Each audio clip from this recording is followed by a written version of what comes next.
Sejam muito bem-vindos ao Plano Anual de Leitura Bíblica. Aqui, Pastor Everton Ferreira, e nós vamos te ajudar a ler a Bíblia inteira ainda este ano. Estamos usando a Bíblia 365 dia e noite da SBB. Ela tem um plano já todo organizado, onde se consiste em nós lermos trechos da Bíblia e esses trechos vão se completar numa leitura inteira da Palavra de Deus. Você tá chegando. Segue daqui para frente as leituras que já passaram, você vai atualizando aos poucos na nossa playlist Leitura Anual Bíblica. E você que já está conosco, segue na perseverança, porque de passo em passo, de fé em fé, a gente vai chegar lá. Vamos à leitura de hoje. Dia 167, nós vamos ler 2 Samuel 9:10, Salmo 105 e 1 Pedro capítulo 4. 2 Samuel 9, Davi e o filho de Jonatas. Um dia Davi perguntou: será que resta ainda alguém da família de Saul para que eu use de bondade para com ele por causa de Jonatas? Havia um servo na casa de Saul, cujo nome era Ziba. Chamaram-no pedindo que viesse falar com Davi. O rei perguntou: você é Ziba? Ele respondeu: sou eu mesmo, seu servo. Então Davi perguntou: existe mais alguém da família de Saul para que eu use da bondade de Deus para com ele? Ziba respondeu: ainda existe um filho de Jonatas, aleijado de ambos os pés. Então o rei perguntou: e onde está ele? Ziba respondeu: ele está na casa de Maquir, filho de Amiel, em Lodebar. Então o rei Davi mandou trazê-lo de Lodebar, da casa de Maquir, filho de Amiel.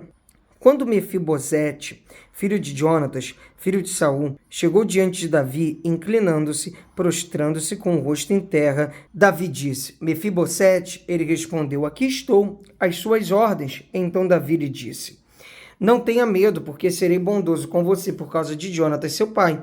Vou restituir a você todas as terras de Saul, seu pai, e você sentará sempre à minha mesa para comer. Então Mefibosete se inclinou e disse: quem é este seu servo para que o meu senhor tenha olhado para um cão morto como eu? Então Davi chamou Ziba, servo de Saul, e lhe disse: tudo o que pertencia a Saul e a toda a casa dele eu dei ao neto de seu senhor. Você, os seus filhos e os seus servos cultivarão a terra para ele e recolherão os frutos para que a casa de seu senhor tenha o que comer. Porém Mefibosete, neto de seu senhor, sentará sempre à minha mesa para comer. Ziba tinha 15 filhos e 20 servos. Ziba disse ao rei: farei tudo o que o rei, meu senhor, ordena a este seu servo. E assim Mefibosete passou a fazer as refeições à mesa de Davi como um dos filhos do rei. Mefibosete tinha um filho pequeno chamado Mica. Todos os que moravam na casa de Ziba eram servos de Mefibosete. Mefibosete morava em Jerusalém, porque fazia as refeições sempre à mesa do rei.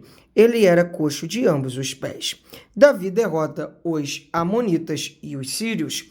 Depois disto, morreu o rei dos filhos de Amon, e em seu lugar reinou Anum, o filho dele. Então Davi disse: serei bondoso com Anum, filho de Naás, assim como o pai dele foi bondoso comigo. E Davi enviou alguns servos para consolar Anum por causa da morte de seu pai. E os servos de Davi chegaram à terra dos filhos de Amon. Mas os príncipes dos filhos de Amon disseram a seu senhor Anum: o Senhor pensa que foi para honrar o seu pai que Davi mandou esses consoladores? Não teria sido mais para que esses servos enviados por ele conheçam e espionem a cidade para poderem destruí-la? Então Anum pegou os servos de Davi, rapou metade da barba de cada um deles, cortou a metade das roupas até a altura das nádegas e os mandou embora. Quando Davi soube disso, enviou mensageiros ao encontro deles, porque estavam muito envergonhados. O rei mandou dizer-lhes: fiquem em Jericó até que a barba de vocês cresça de novo, depois venham para cá.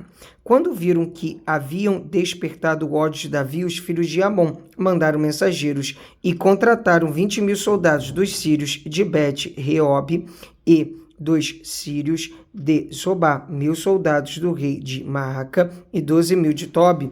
Davi soube disso e enviou contra ele Joabe com todo o exército dos valentes.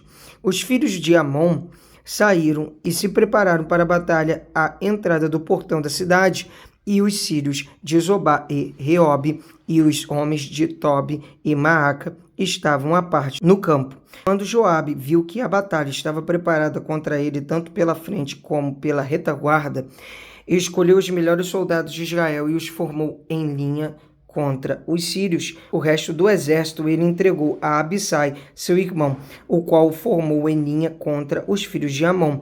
Joabe disse a Abissai: se os sírios forem mais fortes do que eu, você virá em meu socorro, e se os filhos de Amon forem mais fortes do que você, eu irei em seu socorro. Seja forte, vamos lutar com coragem pelo nosso povo e pelas cidades de nosso Deus, e que o Senhor Deus faça o que achar melhor.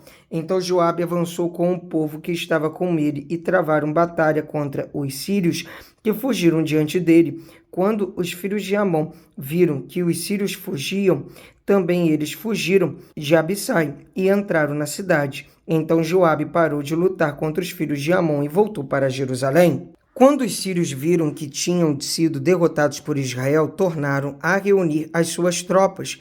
Hadadezer mandou chamar os sírios que estavam do outro lado do rio Eufrates, e eles foram até Elam. Sobaque, comandante do exército de Hadadezer, marchava adiante deles. Quando ficou sabendo disso, Davi reuniu todo o Israel, passou o Jordão e foi a Elam. Os sírios se puseram em ordem de batalha contra Davi e lutaram contra ele, porém os sírios fugiram de Israel. E Davi matou os condutores de 700 carros de guerra e 40.000 cavaleiros sírios. Também feriu Sobaque, o comandante do exército, que morreu ali. Quando todos os reis, servos de Hadadezer, viram que tinham sido vencidos por Israel, fizeram paz com Israel e o serviram. E os sírios ficaram com medo de voltar a socorrer os filhos de Amon. Vamos ler agora Salmo capítulo 105. Deus e o seu povo, deem graças ao Senhor, invoquem o seu nome, tornem conhecidos entre os povos os seus feitos, cantem a Deus louvores a ele, falem de todas as suas maravilhas, gloriem-se no seu santo nome. Alegre-se o coração dos que buscam o Senhor. Busquem o Senhor e o seu poder. Busquem continuamente a sua presença. Lembre-se das maravilhas que ele fez, dos seus prodígios e dos juízos de seus lábios. Vocês, descendentes de Abraão, seu servo, vocês, filhos de Jacó, seus escolhidos, ele é o Senhor nosso Deus, os seus juízos permeiam toda a terra. Lembre-se perpetuamente da sua aliança, da palavra que empenhou para 1000 gerações, da aliança que fez com Abraão e do juramento que fez a Isaque, o qual confirmou a Jacó por decreto e a Israel por aliança perpétua, dizendo: eu lhe darei a terra de Canaã como porção da sua herança. Quando eles eram em pequeno número, pouquíssimos e estrangeiros na terra de Canaã, quando andavam de nação em nação, de um reino para outro reino, Deus não permitiu que ninguém os oprimisse, e por amor deles repreendeu reis, dizendo: não toquem nos meus ungidos, nem maltratem os meus profetas. Deus fez vir fome sobre a terra e cortou os meios de se obter pão. Adiante deles enviou um homem, José, que foi vendido como escravo. Apertaram os seus pés como correntes e puseram uma coleira de ferro no seu pescoço, até cumprir-se a profecia a respeito dele e tê-lo provado a palavra do Senhor. O rei mandou soltá-lo. O dominador dos povos o pôs em liberdade, constituiu senhor de sua casa e administrador de tudo que possuía, para, como bem quisesse, sujeitar os seus príncipes e ensinar a sabedoria aos seus anciões. Então Israel entrou no Egito e Jacó peregrinou na terra de Cã. Deus fez sobremodo fecundo o seu povo e o tornou mais forte do que os seus opressores. Mudou o coração dos egípcios para que odiassem o seu povo e usassem de astúcia para com os seus servos. Vamos ler agora 1 Pedro capítulo 4. Vida segundo a vontade de Deus.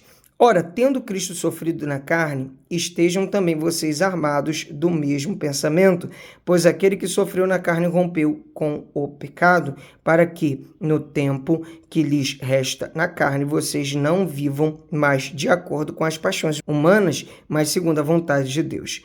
Porque basta que no passado vocês tenham feito a vontade dos gentios, tendo andado em práticas libertinas, desejos carnais, bebedeira, orgias, embriaguez e em detestáveis idolatrias.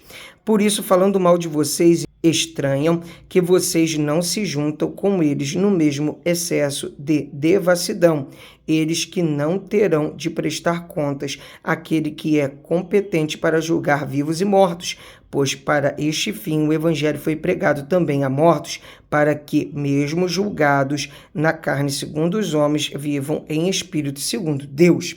Bons administradores da graça de Deus. O fim de todas as coisas está próximo, portanto, sejam criteriosos e sóbrios para poderem orar.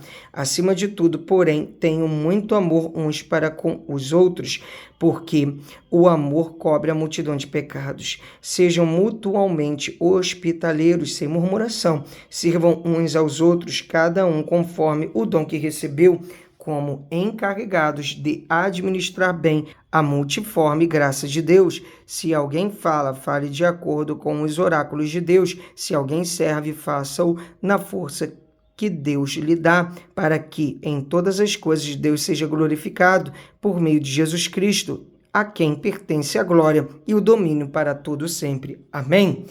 Co-participante dos sofrimentos de Cristo, amados, não estranhem o fogo que surge no meio de vocês, destinado a pô-los à prova, como se alguma coisa extraordinária estivesse acontecendo. Pelo contrário, alegrem-se na medida em que são coparticipantes dos sofrimentos de Cristo, para que também na revelação de sua glória vocês se alegrem exultando. Se são insultados por causa do nome de Cristo, vocês são bem-aventurados, porque o Espírito da glória, que é o Espírito de Deus, repousa sobre vocês. Que nenhum de vocês sofra como assassino ou ladrão, ou malfeitor, ou como quem se mete na vida dos outros, mas se sofrer como cristão, não se envergonhe. Pelo contrário, glorifique a Deus por causa disso, porque chegou o tempo de começar o juízo pela casa de Deus. E se começa por nós, qual será o fim daqueles que não obedecem ao Evangelho de Deus? E se é com dificuldade que o justo é salvo, que será o ímpio e do pecador? Por isso, também os que sofrem segundo a vontade de Deus entreguem a sua alma ao fiel Criador na prática do bem. Graças a Deus, mais um dia de leitura bíblica concluída. Pessoal, vamos avançando, porque cada vez que a gente lê a Bíblia, nós podemos ouvir a voz de Deus. Te espero aqui amanhã. Um abraço. Pra cima!